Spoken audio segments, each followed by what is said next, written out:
बरं काय वाटतं मामा का कोणी येऊ शकतं यावेळेला? पंकजाताईच येणार. पंकजाताईच.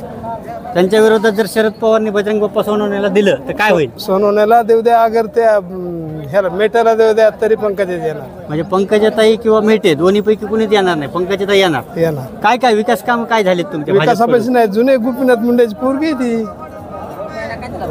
येणारच ती.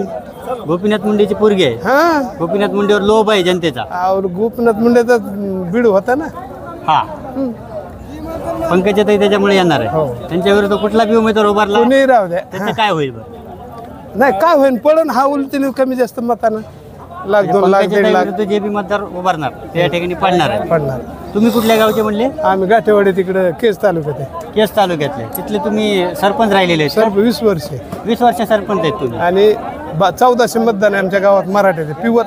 बर 1400 मतदान. 1400 पेक्षा 900 मतदान होणार. आता या ठिकाणी असं म्हणतात की जरांगे पाटलांनी आदेश दिल्याशिवाय आम्ही कुणाला मतदान करणार. काही नाही आमच्या गावात, काय सुद्धा होणार नाही. हा कमी जास्त 100-50 इकडं तिकडं निम होणार. बर. बाकी सगळं मतदान कुणाला पडेल? कोणतं? तुमच्या गावातलं जे मतदान? राष्ट्रवादीला पडेल ना काय. राष्ट्रवादी. एक गट. हां, म्हणजे अर्धा होऊ शकते. हो अर्ध होईल, अगर 100-50 आमचं जास्त होईल. बर. पण निवडून कोण येणार? पंकजाताई. पंकजाताईच निवडून येणार.